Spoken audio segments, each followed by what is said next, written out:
Hello and welcome to Story Untold. I'm Martin Bauman, and today I'm talking to a man who has been putting minimalism and urbanism on people's minds. Adrian Crook is the author of 5 Kids, 1 Condo, a blog about living in a 1,000-square-foot downtown Vancouver apartment, 2 bedrooms, 2 bathrooms with, you guessed it, 5 kids. Now, some of you might be asking the question, how? But for Adrian, it's actually been a part of intentionally striving towards ditching the excess and ending up with a better quality of life. Here's his story. Adrian, you are a self-described minimalist and urbanist. Why is that? I think actually at first it happens that other people describe you as that, and then you realize that that's what you are. Certainly that was the case with minimalism. I've always kept a pretty sparse house, so if you come over you might think we've sort of just been robbed or we're halfway through moving or something. And then after a while, like when I started posting stuff more about it, then people would sort of say, oh, you're a minimalist. And like minimalism to me always meant the stuff that you see in Dwell magazine. It's become a little less so these days with like guys like the minimalists and all that stuff that have made it less about fashion and more about function. So I didn't really self-identify with the minimalist angle because I don't have any like really expensive furniture or sharp angles. Right. But functionally, yeah, I'm a minimalist because it just makes life a lot more simple and straightforward. And that ties really well into the urbanism angle because living downtown, it's so simple and straightforward just to get everywhere on foot or on bike. There's not, the rigmarole of a car and commuting and parking involved. So it's all kind of an effort to kind of streamline life and make things more about the people that you care about rather than things. So. Right. Now, you live downtown Vancouver, trying to paint the picture here, with 5 kids in about 1,000-square-foot condo.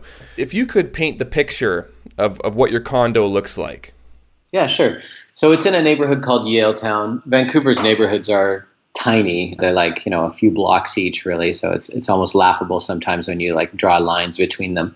But Yaletown, is a specific neighborhood. It mostly got built in the 90s, a lot of glass towers. It's sort of a former industrial or more like a textile warehouse kind of area, I guess. Mm-hmm. There's not much of that left. So I live on the 29th floor. It's 1,053 square feet, 2 bedroom, 2 bathroom. I guess they call it like a den or a solarium, but it just looks like a 3rd bedroom. And like I said, 2 bathrooms, which is pretty important. We have, some pretty great views of the city and live within a few blocks of several different parks. This part of the city is pretty safe. I mean, really all of Vancouver is safe. Even like the stuff that looks like it isn't is still pretty safe, But so we live in this neighborhood and it serves us pretty well because like all the transit converges on this neighborhood as well. I'm guessing that you weren't born with this condo lifestyle from the beginning. I'm guessing you probably grew up a little bit differently. How and where did you grow up compared to where you are today? Yeah, I grew up about 25 kilometers outside of where I am now in a suburb called Port Moody. And it's, it was a pretty good childhood. We lived sort of close-ish to nature, near to the beach, all that sort of stuff. You'd drag a boat down to the beach and take off. Like, I don't even know what age I would have been doing that. Like I think it might have been about grade 7, taking a aluminum boat with a 10 horsepower engine with my friend who was maybe like a grade older than I am out, just out around the inlet and off to sights unseen without a parent.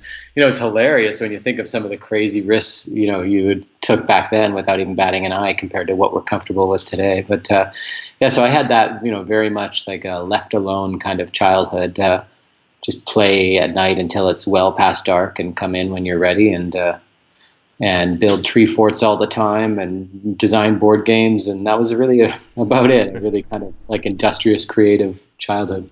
And was this like I wanted to say typical, but it's probably not so typical, but a single-detached house that you were growing up in or, yeah.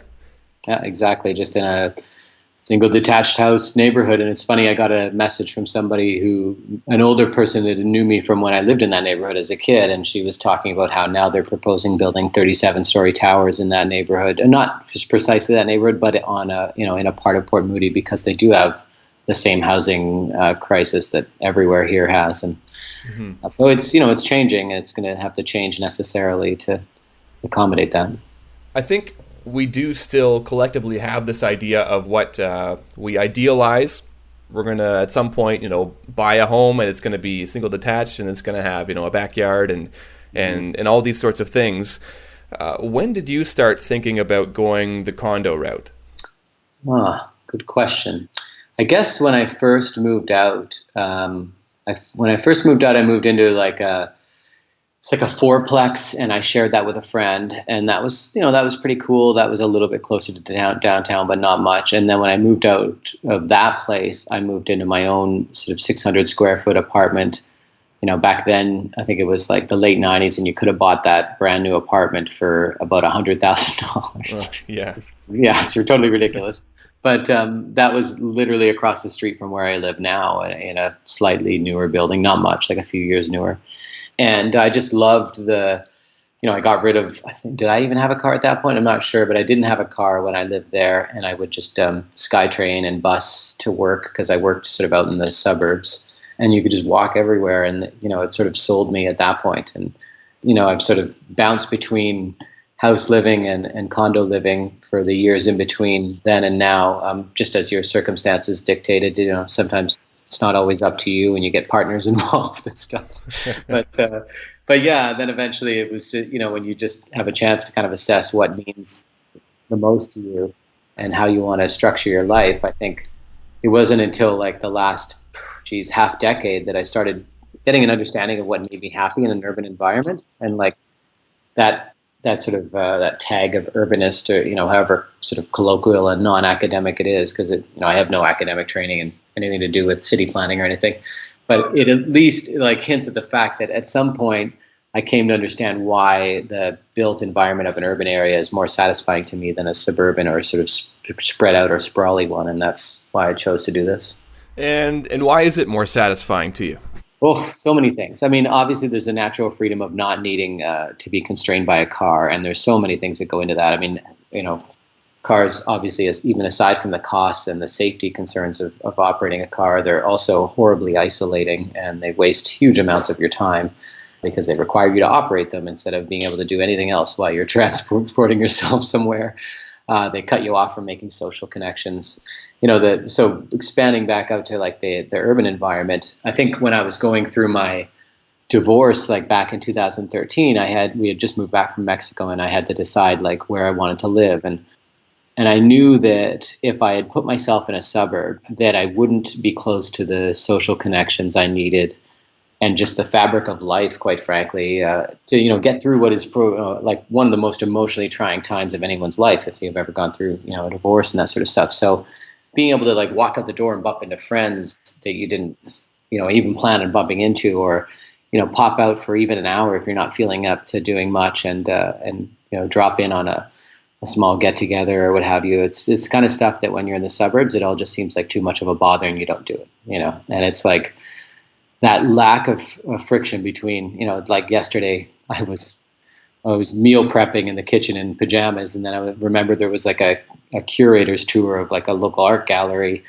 and the art gallery is like 4 blocks away. So just threw on some clothes, ran up there, did the art gallery tour, was back in 45 minutes, continued doing all the meal prep, like that's the kind of stuff that just is not possible. And that happens from a kid's perspective as well. Like there are lots of things. We'll just be wandering the city and pop into the art gallery, like a more, Vancouver's major art gallery, the larger one, instead of the one I went to the other day. And we can just pop into places that otherwise you'd have to make a big day out of. And it's that type of like ease of access and connection. And for me, though, the larger issues of sustainability, like we can't all live in sprawled out detached houses. It's way less efficient, uses way more resources. It's not something I want to show my kids. When you were making that decision, did you have all 5 kids at that point, or were there more on the way?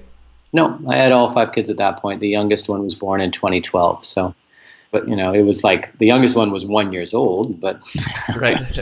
So I think we tend to have this idea of what a condo is, and we think of maybe 1 or 2 people living in a condo, sometimes more, but almost never 6. Yeah. What reaction did you get from friends or loved ones when you first started going in that direction? You got 5 kids with you, and you think, I think we can make it work in a condo. Yeah, I think people have a real knee-jerk reaction. These are usually people that don't have a lot of first-hand experience living this way, but they think that you're doing it just so you can, I don't know, party or go to bars. Haven't been to a club or a bar in years. That's not what it is about.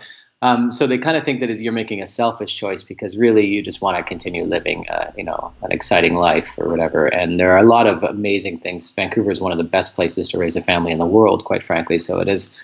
It has much less to do with just my selfishness around, wanting to live an exciting life. So I get, and then there's also like the set, like I think my dad and my mom, quite frankly, who are separated themselves, but they both have fairly consistent sort of what I would call like boomer environmentalism or pastoral environmentalism beliefs, where like the most environmental way you can live on the land is just with lots of trees around your big house. It's like, no, my hydro bill is about 1/10 of what yours is, my electricity bill. Like we are objectively by any objective measure, like living lighter on the land than anyone living in a single family home. And that's, you can sort of recycle all you want or compost all you want. It doesn't make up for the fact that like I live in a smaller place and don't own a car. And those are probably the 2 biggest decisions you can make to lower your footprint, short of not having kids in the first place, which is probably the biggest thing you could do to not overburden the earth. But, the ship sailed on that one. So now I'm up for it elsewhere. The car part is interesting, and I want to get to that later, but I think you brought up something interesting as well with the idea of boomer environmentalism. How much do you think our attachment to this concept of a single-detached home, how much do you think of that stems from this romantic of ideal of, a so-called nuclear family and what we've called in the past the American dream? Oh, yeah. Huge amounts of it. I mean, we had this little blip, this sort of post-war blip where everyone was supposed to go and get this house in the suburbs and drive 2 cars. And that got sort of codified in the minds of a generation or two as being like maybe even only a generation, really, like the boomers, our parents, as like the de facto way to raise kids. And the rest of the world hasn't really suffered from this as much. Like, what I'm doing, living in a condo with a fairly large family by North American standards, wouldn't warrant like a line of ink in any other newspaper around the world. It's not unique, but here, because we've been taught that, that is the gold standard, is that house with a yard and that's the only way to raise kids, despite there being very little evidence to support that, is still regarded as the way to go. So yeah, I think that, and that's also holding up a lot of our progress from a city perspective. So Vancouver, like Toronto or other major coastal cities, has a major housing crisis, and a lot of it is caused by we've got a huge amount of single-family home zoning. So 80% of our residential land here in Vancouver is zoned only for single-family homes. And so when we're sort of casting about trying to figure out how to accommodate growth, we're looking at sensitive neighborhoods like, say, Chinatown in Vancouver and putting like, 15, 20, 30-story towers there because we've got to cram as many people as we can, where instead we should be unlocking all those single-family home zones for at least low-rise apartment buildings. But there's so much entrenched money and interest there that wants those neighborhoods to stay sort of cast in amber. And that's what, about a year ago, me and some colleagues started a group called Abundant Housing Vancouver. That's exactly what we are pushing to change, really, is like trying to push forward that understanding of land use, that we actually don't have a shortage of land. We're just using it really inefficiently. And how that might change on a government and policy level to unlock more housing for people. And like it or not, that's how people are going to be living in the future, is in multifamily dwellings like this one. And we're not all suddenly going to be able to return housing prices to a third of what they are today. How receptive have you found city councillors and MLAs to be with regards to this abundant housing? Well, the city would love to unlock loads of development secretly. Not even that secretly, quite frankly. Like Vancouver's constantly, our current mayor and council are constantly accused of being too pro-development.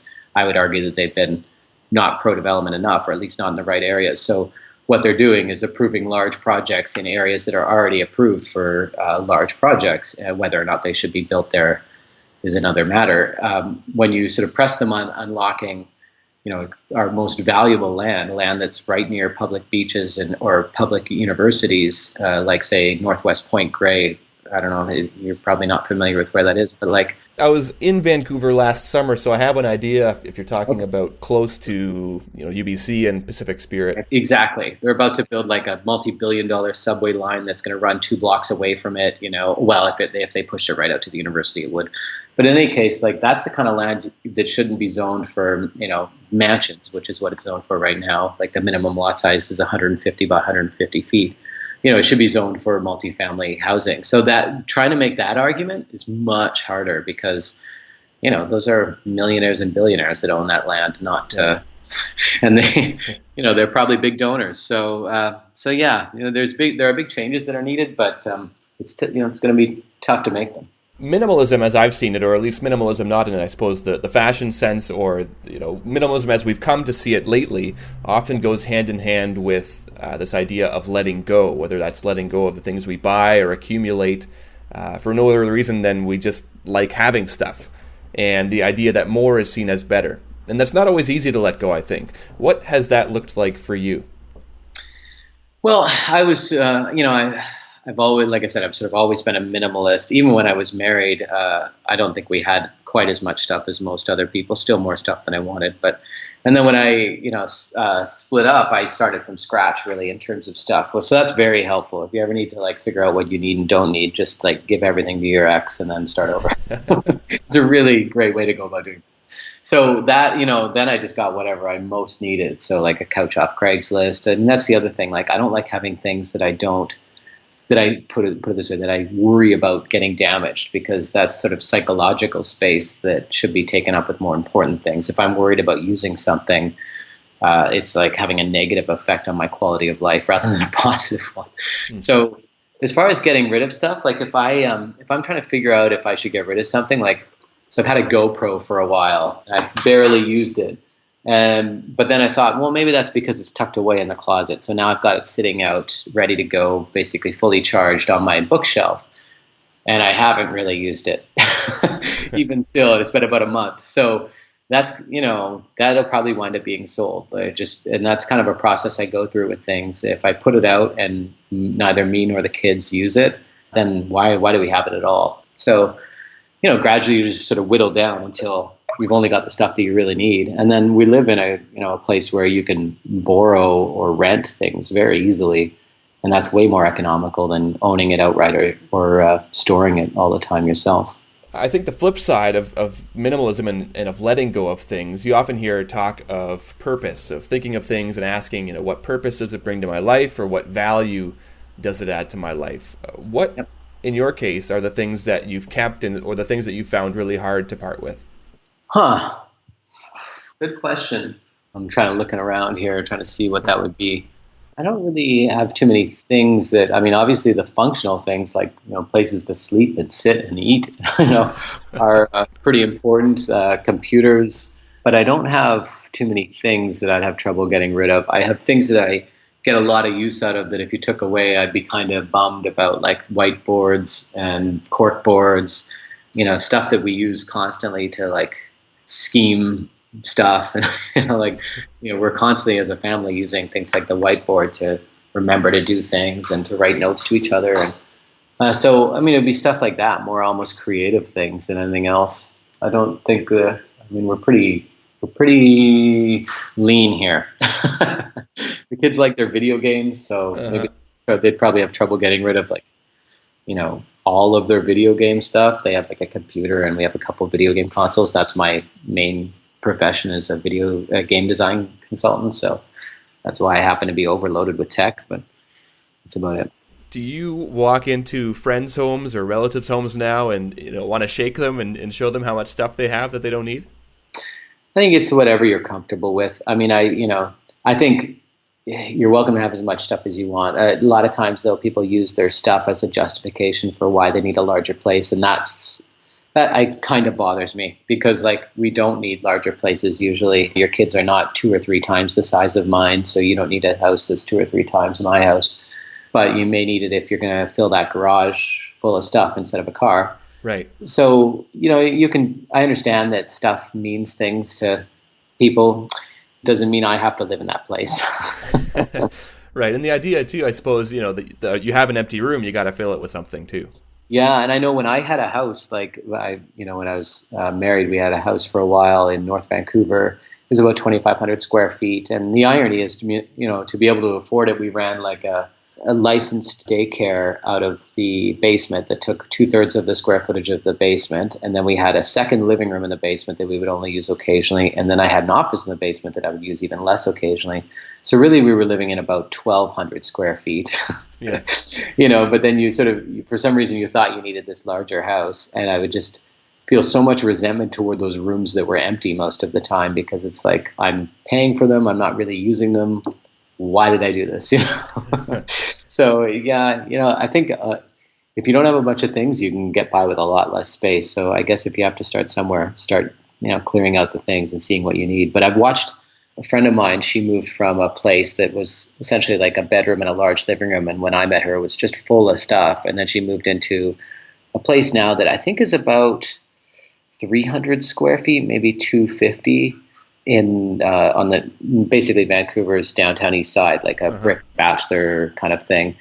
And so she initially crammed a lot of her stuff in there. She got rid of a bunch of stuff, but then over the last year, she's been paring that down and paring that down and paring that down. And now when you walk in there, it's like an oasis. It's gorgeous. It like everything fits. She's not missing anything. So her life's gotten a lot more straightforward, not having to lug around all this stuff, and she's managed to keep her costs down and live in a cool neighborhood at the same time. I want to ask you about the difference between standard of living and quality of life, something that you've written about before. Where do you delineate between the two? Yeah, for me, standard of living is this measurement that sort of ties into the amount of things you have or what you own, and quality of life is a measurement of how much you're actually enjoying life, regardless of how much you own. So, my standard of living may be less than that of my parents if you measure it by the fact that I don't have a house and I don't have a car and I don't have recreational vehicles or property or all that kind of stuff. But my quality of life, because I'm walking everywhere, because I'm in contact constantly with friends, because they're all around me, because I'm just generally more healthy, because I'm not spending time in a car, my quality of life is probably higher. I'm getting more out of life because I'm situated in a place where I'm able to get more out of life, and I'm not having to maintain things or spend time commuting. And often when I go, I remember even being at my dad's place a number of months ago, and their weekend to-do list looked more like a shopping list for Home Depot, or like a contractor's list for what you needed to do to fix the house. And we'll be out by riding our bikes on the weekend and passing people that just like us, but that they're spending their time maintaining their house. And in this market, it's hard to argue with that. You're maintaining a lottery ticket that just keeps on delivering. But on the other hand, like you're not guaranteed of tomorrow necessarily. And if you really want to spend time with the people you care about, your kids or your loved ones, it's, in my opinion, it's sort of incumbent upon you to clear the decks as much as you can to make the time and space to do that. And that's why, living in a place like this, I can just walk out the door and lock it and don't have to worry about anything. I'm not re-shingling the roof or cleaning the gutters or any such thing. Right, and I think part of that with the difference between time and the need to maintain a home is you've chosen to rent versus to own, and the differences that come with being a tenant of a place where somebody will take care of things. What were sort of the pros and cons that you took account of in that decision? Well, I mean, it would be lovely to say that I just decided objectively to rent versus owning. Right. Yeah. But if the numbers around owning made more sense in this city, I might own. Pretty much only from a security of tenure perspective, because if you're not living in a purpose-built rental building, like one where the building is a rental building, and as long as you pay your rent, you get to stay there forever, then you don't have much security of tenancy. After your lease sort of runs out, the landlord could sell it or renovate or decide to reoccupy, and you're sort of out on your butt. So right. Really, for me, if I were to suddenly try to own this place, my expenses would more than double. So it doesn't make any sense to own it. So for me being self-employed, makes a lot of sense to keep my fixed costs down, take the chance that, we've been in here now for over 4 years. So it's kind of paid off this time around, but take the chance that we're not going to get kicked out. And then, like you said, things get fixed for you and all that kind of stuff. So, there's not much that can go wrong. This is a concrete building. We've had a couple appliances, go and need to get repaired. But I think the other thing that renting guards me from versus owning is myself, quite frankly, and the urge to renovate. I've owned places in the past, and you kind of just get bored and fidgety, and you think maybe it'd be neat if there wasn't a wall between the living room and the kitchen, or why should you deal with such a gaudy sort of older style bathroom and all these things you convince yourself you need, and then you drop like tens of thousands of dollars upgrading them. So as a renter, I've made some improvements here, but the scale of those improvements are in the hundreds of dollars, not in the thousands or tens of thousands. And I think that's a huge, I don't like living in renovations. I don't know who does. And I don't like paying for them. Again, I don't like who does. So I don't know who does. So that's really saved me from that, is basically my own weird urges to just fiddle with the dials, really, instead of doing meaningful things with life. Okay, what about the decision not to own a car? Because as much as we are a culture in Canada and in North America more broadly that values its single-detached homes and those larger properties, we very much value the idea of having a car and getting around by car. Yeah, and I think about 70% of people nationally take every single trip in a day by a car. So it's really quite counter that, especially in metro areas like downtown Toronto or downtown Vancouver, when you have people without a car at all, and maybe they step in a car once a week or once every couple of weeks. And the health benefits of that are totally dramatic. I would take 10,000 steps on my average day before I even set foot in a gym. So if you're driving yourself to your gym, you're starting from below where I've already, arrived at the gym at, basically. So, and as that's why people in New York weigh like 7 or 8 pounds less than the national average in the States. So there's these sort of opportunities for ambient exercise that you get when you don't have a car and you live downtown. And not having a car was like a multi-factor decision. There's obviously the cost angle, but honestly, with 5 kids and now 5 kids taking buses and all sorts of other stuff, I think the cost is probably within like $1,000 or $2,000, maybe $3,000 a year of what I was paying before. It's not super dramatic, the savings. It's more the safety angle. Like, so the number one killer of kids ages 5 to 14, is car accidents, and specifically being a passenger in a car. Mm-hmm. So when I was driving my kids to school, and I was driving them in like a 2003 Dodge Grand Caravan, like pretty much the most popular but also crappiest mini possible, that I was sort of acutely aware of the fact that we were just in a tin can, and one false move by me or someone else, and everyone's horribly injured or worse. So I was in a real hurry to get out of that situation, quite frankly, and also teach them independence that you wouldn't get in a car. If you're just keep chauffeuring your kids from stop to stop, you're not having to interact with the larger world and learn your place in it. You mentioned teaching your kids to take the bus. That's a story that has struck a chord across the country not too long ago, spreading about you teaching your kids to take the bus by themselves to school, and then getting a provincial order telling you not to do that anymore. Yeah. What kind of reactions have you heard from people since then? Well, I mean, I'm used to, like, I've written that blog now for, I think, at least a few years. And obviously 5 kids, 1 condo is like a sort of a heretical concept, even to some, as we've discussed, or, even in this conversation. So I'm used to hearing 2 sides of every story. I'll post something and there'll be support, but then there'll be people that just basically say I'm torturing my kids and they should never have to go through this. So I was kind of anticipating a similar 2-sided debate on this issue, and I haven't had it really. Like, not so far. I've been fortunate that at this point everyone's been very supportive. I've received hundreds of messages on various, everything from Facebook to email to Twitter or whatever, all very supportive. People like the one of our bus drivers writing saying he'll vouch for how great they were, and mm-hmm. That if we need any support, let him know. And fellow passengers on the bus in the morning who've read it saying the same thing, that the kids are amazing. And it's just yeah, it's been really refreshing, I guess. It's some validation, so that's nice. Has there been an update? Has the province, did they give it all? Have your kids been allowed to take the bus again? No, I haven't heard from the province. The province has directly or has sort of commented back to reporters, and I think the deputy minister wrote a letter in the Globe and Mail.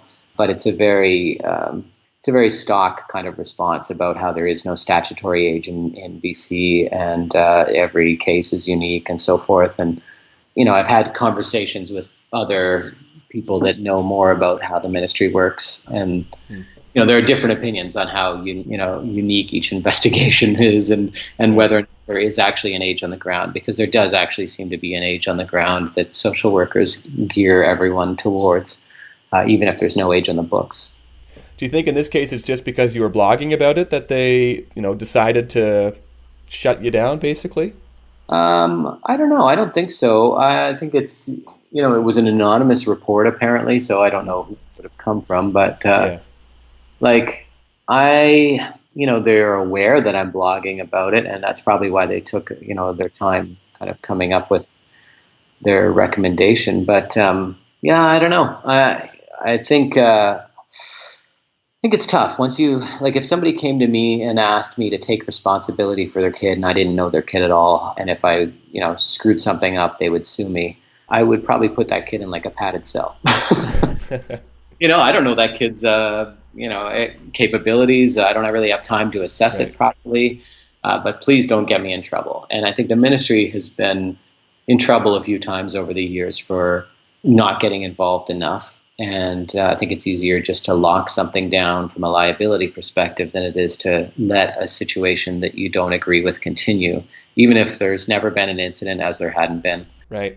Or if it's not, it's not a case of neglect, as they acknowledged it was not a case of neglect. So I think if anything, there might be more of like an urban slant here, that there's sort of a perception that an urban environment is more dangerous than a suburban one, based on some of the comments I had heard from them at the time. Mm-hmm.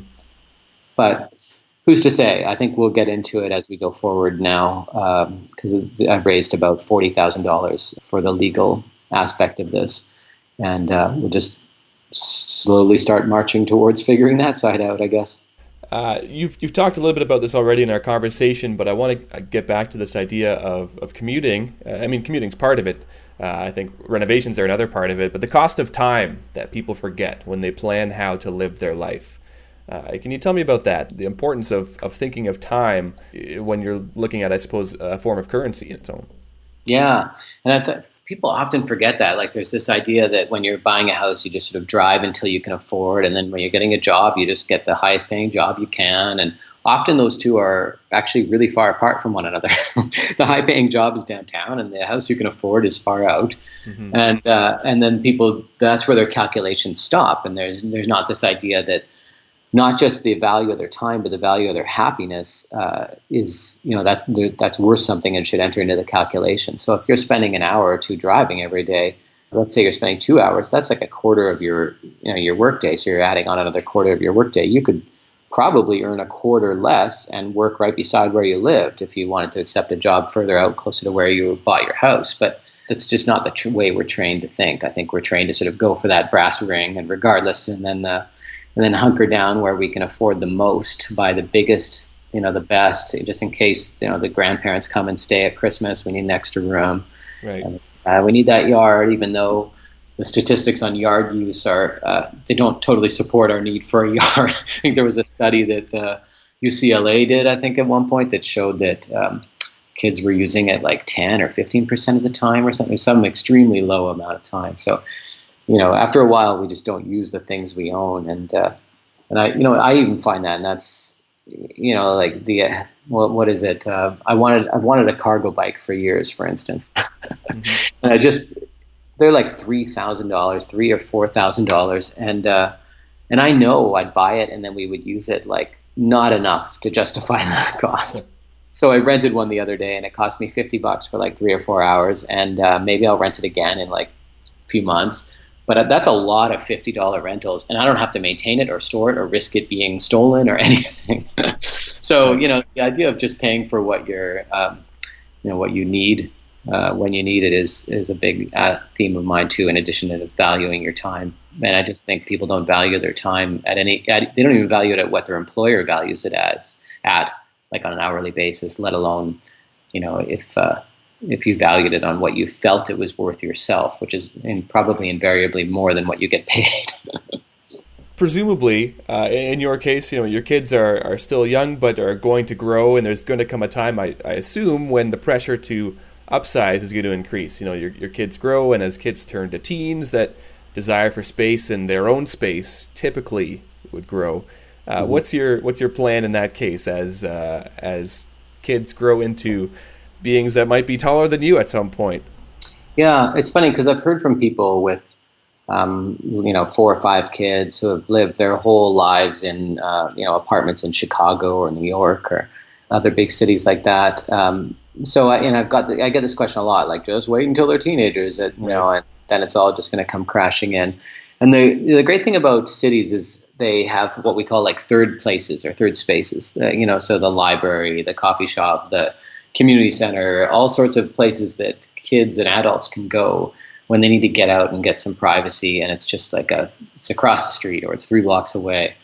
And I think that the role of those places will be increased. I mean, we take great advantage of them now for more in a programmed way, but I think they'll increase the role of them will increase in a less scheduled, sort of informal way. So we have a fantastic public library 2 blocks away. It's the main Vancouver Central Library with everything from like green screens to podcasting equipment to computer workstations, animation, meeting rooms, like everything you can use for free just with your library card. That's an immense resource that if you're a teenager and you're looking to create something, that's a place you can go if home is not suitable. And that's what I was doing a lot as a kid, is just, like designing board games, for instance. And if I could go somewhere where I could do that at a more professional level, then I would have.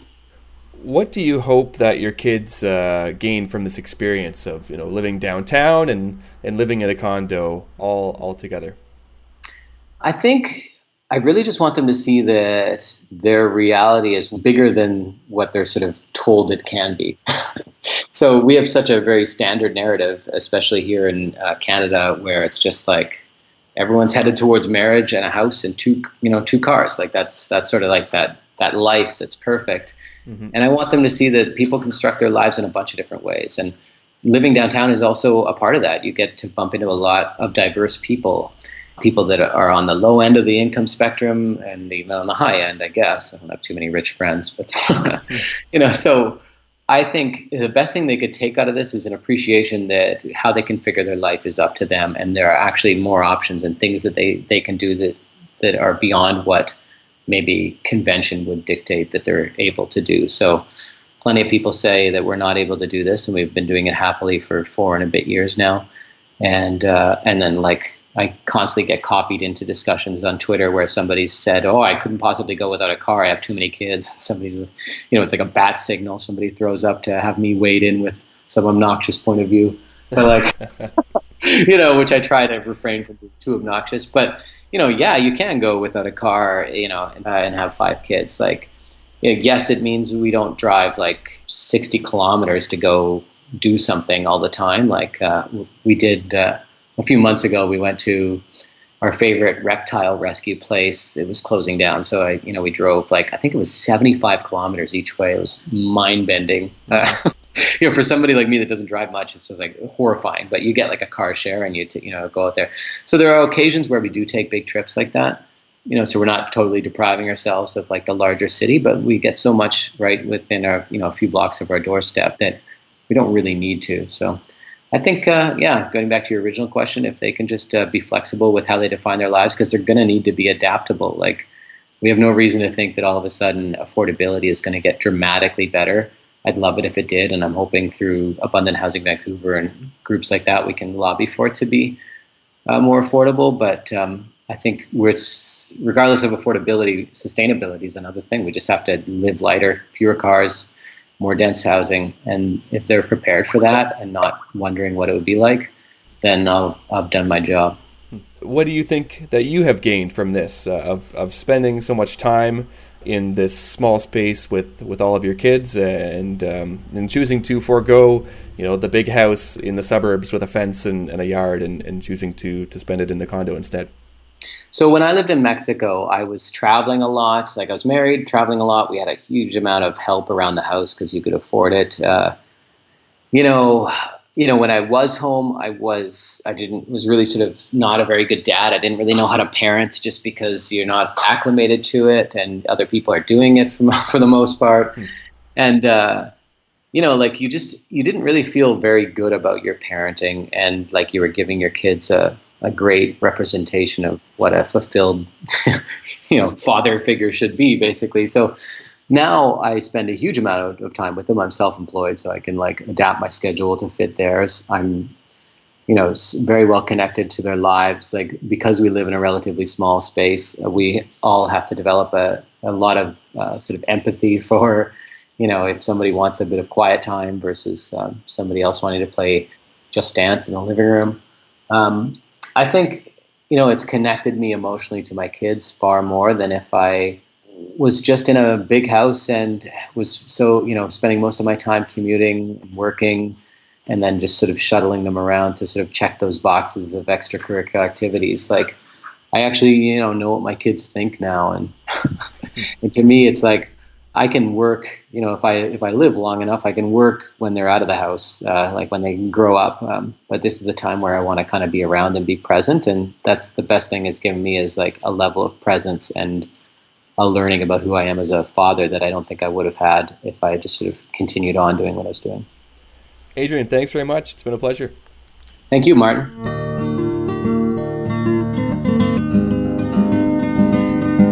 That's it for the show. Thanks for listening, and I hope you liked it. If you want to know more about Adrian, head over to 5kids1condo.com. And if you enjoyed the show, you can do me a favor by hitting subscribe. You can also leave a rating and a review, which helps a bunch. The biggest thing you can do, though, is spread this podcast to anyone and everyone you know. Share it with someone else you think might like it. Theme music for the show is by Dr. Turtle off the album You I'll Ah. Once again, I'm Martin Bauman, and this was The Story Untold. See you next time.